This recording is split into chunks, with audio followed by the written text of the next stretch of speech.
Good afternoon, my friends. Just came in over my email today, and that is an article about cooking with fats. I think a lot of people don't know this information. I've learned it over the years, and you notice our population gets sicker and sicker, and it's time that people know what to do. So here's an article, Dr. M. I've got the article in my computer. I'll be glad to email it to anybody that would like to have it. Probably the safest way for you to request it is to go to my website, indoorairqualitymatters.com, indoorairqualitymatters.com. That's my Eric's Environmental. And just send me a message. It's a private message and tell me what your email is. And this way you won't have to post it publicly. So anyway, the article is it's called Health Sizzle, choosing the best fats for cooking. The analysis is reportedly done by Ashley Armstrong, dated December 17th, 2024. So the story at a glance is modern Western diets have shifted dramatically from traditional saturated fats to polyunsaturated fatty acids. You may see it as PUFAS. The PUFA is capitalized, the S is lowercase. From vegetable oils, what triggers metabolic slowdown and increased fat storage. You notice that the population is getting fatter. A higher ratio of saturated to unsaturated fats, like in butter, is metabolically favorable, while oils high in the PUFAs are unstable and they produce toxic compounds when they're heated. Even at room temperature or moderate heat, 104 to 212 degrees, the PUFA-rich oils oxidize and they form harmful compounds, including during digestion in the body. I did not know that part of it. So the smoke point's not a reliable indicator of cooking oil safely. The article says oxidative stability of PUFA content are likely the key factors in determining an oil's suitability for cooking. Tallow and ghee are best for high heat, while butter and coconut oil are ideal for medium heat. Olive oil should be used sparingly due to its high monounsaturated fatty acid content. When vegetable oils are heated, they produce harmful compounds called lipid oxidation products, or LOP, particularly one called 4-HNE that are linked to neurodegenerative diseases, cardiovascular problems, cancer, and chronic inflammation, which if you've heard anything, you've heard that inflammation is a huge problem with our lack of unhealthy status, particularly in the United States, as people gain more diseases and weight.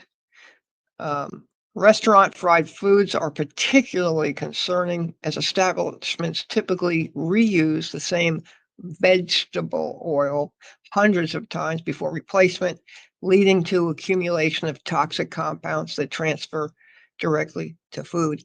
I learned about there was a scientist, I can't remember who it was, I just read it like a week and a half ago, that one French fry is as toxic as one cigarette because of all the toxic compounds that are used in traditional. But if you fry your own, if you want to use the oils that we just said here and fry your own French fries at home, different story, right?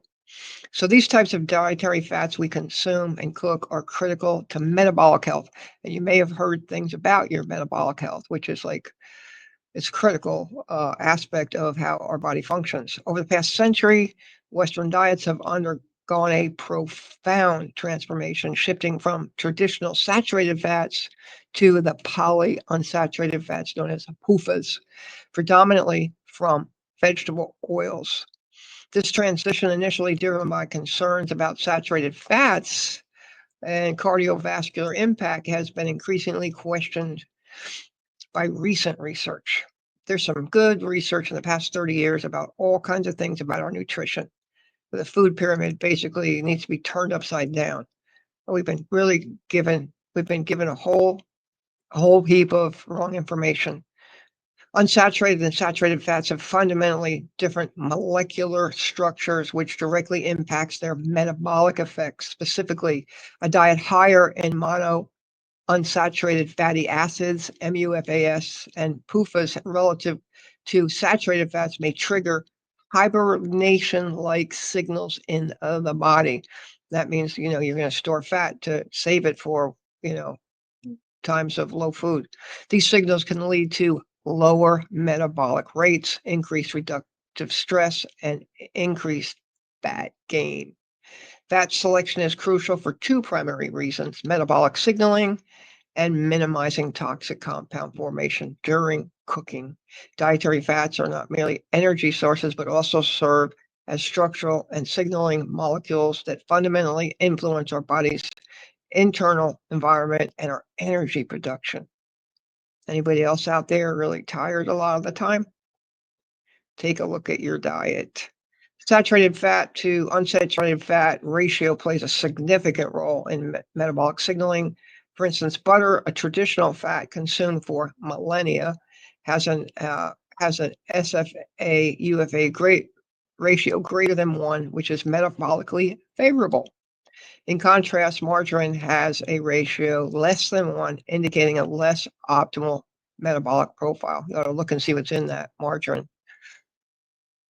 So anyway, the nuanced understanding challenges simplistic dietary recommendations and underscores the importance of choosing fats thoughtfully, considering both their chemical composition and traditional nutrition wisdom. So choosing the right cooking fat. Stability matters. So different fatty acid structures have uniquely under high heat cooking, with unsaturated fats being particularly unstable molecules. While vegetable oils are often marketed for their high smoke points, smoke point alone is a misleading indicator of cooking oil safety. And I misunderstood that too until like the last 10 years. So I only cook with avocado oil, coconut oil, beef tallow, ghee, butter. Just depends on how hot I'm doing something. And I try not to cook too hot. Sometimes I do cook hot if I'm trying to make a steak or something like that. But then I go with the coconut or the avocado. But I don't go too high. So let's go down. So they go on with they go on a bunch of scientific information that I'm just not going to share with you, because you can read it yourself. If you'd like the article, I'll be glad to email it to you. So they're saying, I'm going to say the last paragraph, the 4-HNE readily reacts with proteins, DNA, lipids, leading to cellular dysfunction and contributing to various diseases. This is actually very well documented in the literature and the research. Elevated levels and other toxic LOPs are associated with the following, okay? Neurodegenerative disease, for instance, Alzheimer's and Parkinson's. Alzheimer's also, they're either on the verge or they're already calling it type 3 diabetes. Sugar plays a huge role, carbohydrates, which can be reversed. See Dr. Dale Bredesen's book, Bredesen.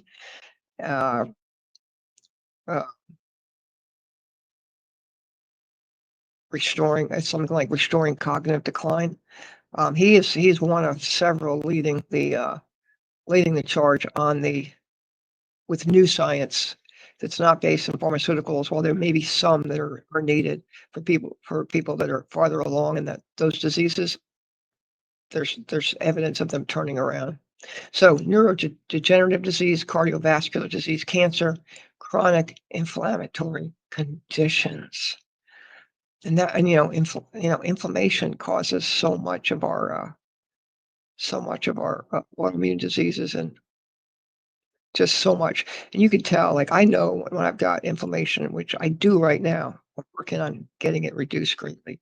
But when you take your socks off, you see a line and your skin pops out where the sock wasn't. I mean, that's a clear indication you have inflammation. So, vegetable oil is a general term used for a variety, and it might include corn, soy, safflower, cottonseed.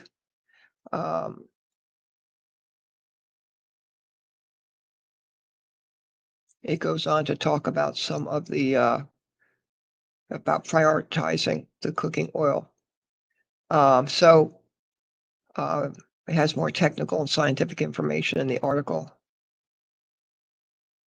Basically, here we go. Here's the highest PUFA content.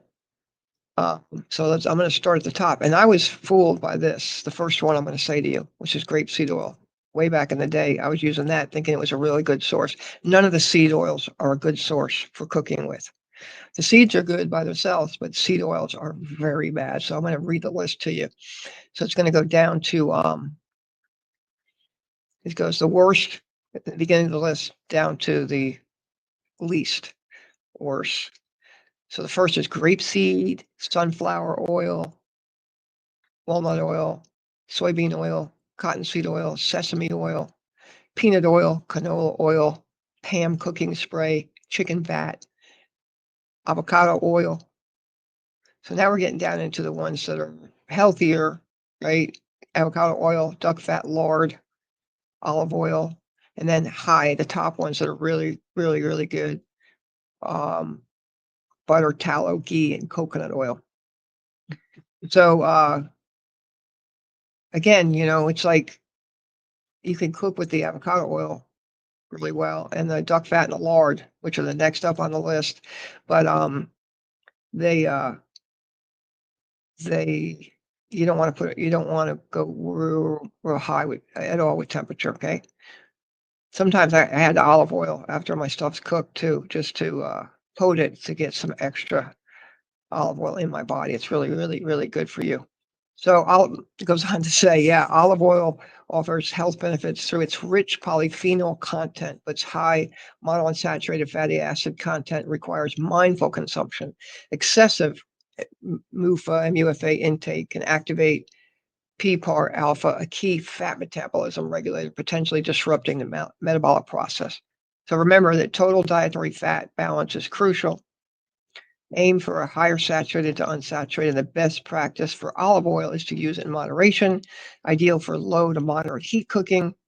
It's excellent for marinades, dressings, and finishing dishes. So like I said, I like to put it on afterwards. Prioritize high quality, unadulterated sauces and be aware of the potential vegetable oil adulterations. So the dietary fat balance is critical. Let's see, it's got some of the smoke points here. So the rendered beef fat, or which is tallow, it's got a 420-degree smoke point. I just bought like a 5-pound jug of that stuff, a container of that stuff. Ghee has a 480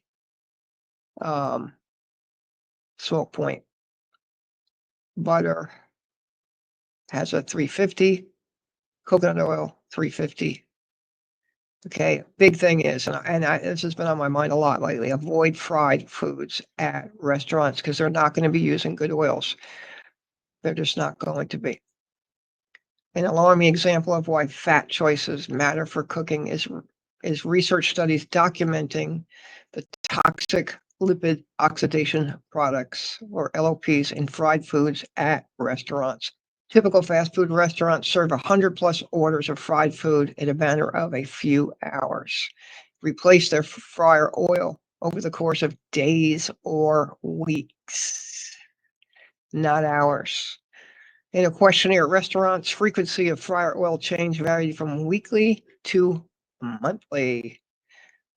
So again, many restaurants, the same vegetable oil is reused hundreds of times for frying before replaced. So it just builds up a lot of toxins. I'm gonna scoot on down towards the end of it.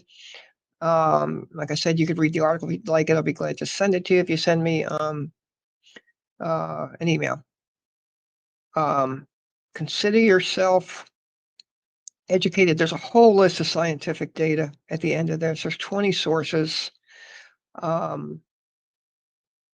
ADCA, Scientific Nutritional Health, Journal of the American Oil Chemists, JM Oil Chem, Bioactive Molecules in Food. I mean, it goes on and on and on. This list is long of resources. So I hope that you found that helpful today, and eat well, live well, feel well. Let's start ending some diseases that are churning possibly in our body right now. God bless you all. Have a great day.